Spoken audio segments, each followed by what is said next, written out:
Hello everyone, I'm Brian. Today I'm reacting to Healthy and Unhealthy Thought Processes. Swami Anubhavananda. Good Lord, I will say that correctly one day.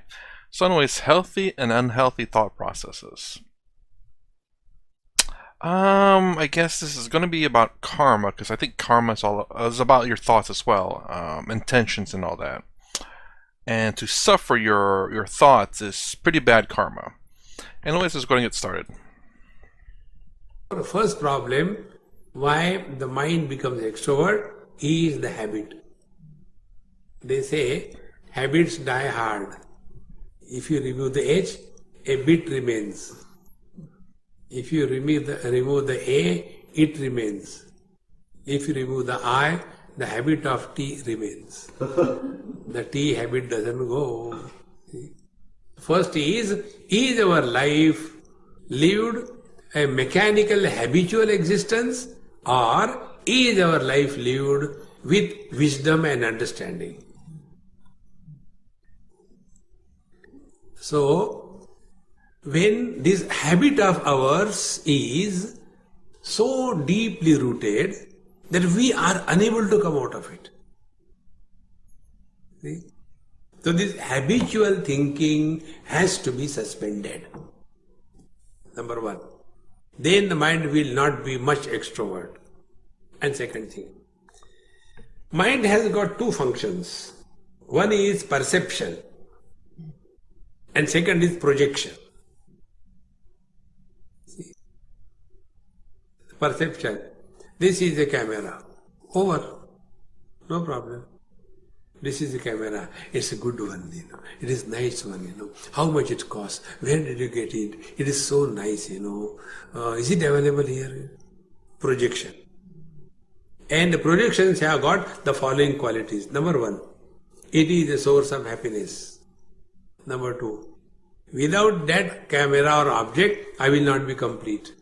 Number three, the cause of my misery is absence of that object in my life.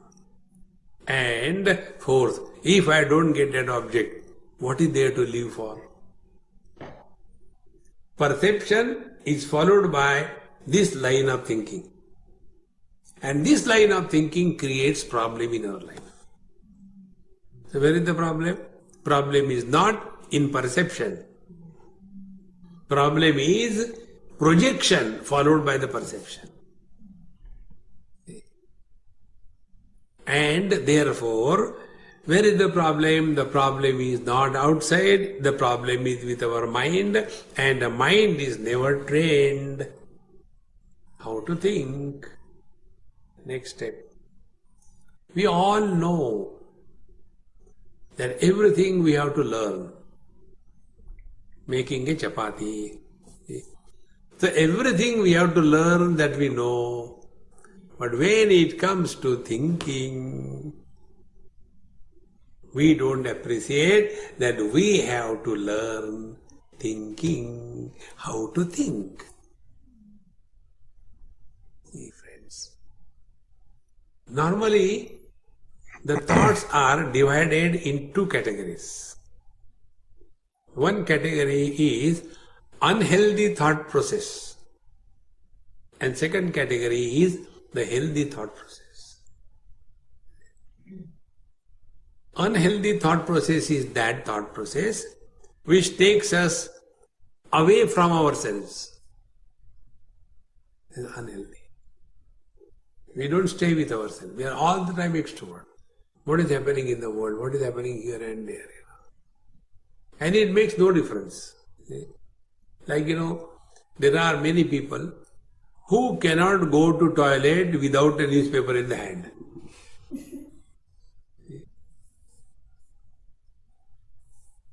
Because this is only a habit. This habit we have to break. So, the reason why we are unable to be introvert, because of this, we have not recognized whether the thoughts are healthy or unhealthy, and unhealthy thoughts are those which take us away from ourselves. Interesting thought there. I would have never thought unhealthy thoughts would be external. I mean, we have to have external thoughts in order to survive. That's just basic survival, I'd assume. Now, obviously, it's not going to get you anywhere in terms of happiness, but perhaps he's talking about that, where to gain insight in yourself, an insight on yourself, or to to maybe perhaps, how to say this, how to think through problems. I guess you have to look internally as to why certain things are the way they are in terms of you. Like, why do I have to buy this? Why does that person offend me? Why do I want that? Why do I need that? And instead of looking inside and realizing that you don't really need those things to make you happy, we instead think of things externally that we need to get that so that I can be happy inside, and then once that happiness is over with, I have to buy the next new thing of whatever that is, or whatever that person saying. I need to do something about it so I can be happy again, or something like that. I still have difficulty grasping this Swami. I get what he's saying for some parts. And what are the healthy thoughts?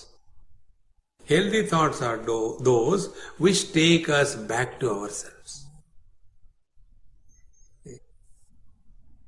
Now I'll give one or two examples of both types of thoughts. Once I went to some place, and the person who was giving lecture, I went and sat, and he was talking about. He talked about certain things so violent and so uncomfortable to listen to, although it was the truth. And after his talk was over, everybody was, oh God, like that, And then they asked me to talk. So I started with one story and some cinema and here and there, like this. Everything was over. Then one person came and told Swami, when you spoke, to be very frank with you, I didn't understand much. But one thing is true, I felt light. What is the lightness? Lightness is no burden of thoughts was created on the mind. See? If you want a good example, if you see at my shirt, there are two types of wrinkles on the shirt. One types of wrinkles are those which are unplanned, which look like, dirty. And the second type of wrinkles are those which are properly planned. Isn't it? Exactly the same way. Unplanned, uncontrolled thinking is like you take out the cloth from the dryer and straight away goes on your body. How ugly it looks. On the contrary, take the same thing, put a nice iron and make it neat, put on, how good you feel. See, in the same manner, how we think. Are our thinking, is our thinking quality unhealthy? Unhealthy quality is 6 types. Kama, Krodha, Lobha, Moha, Mada, Matsarya.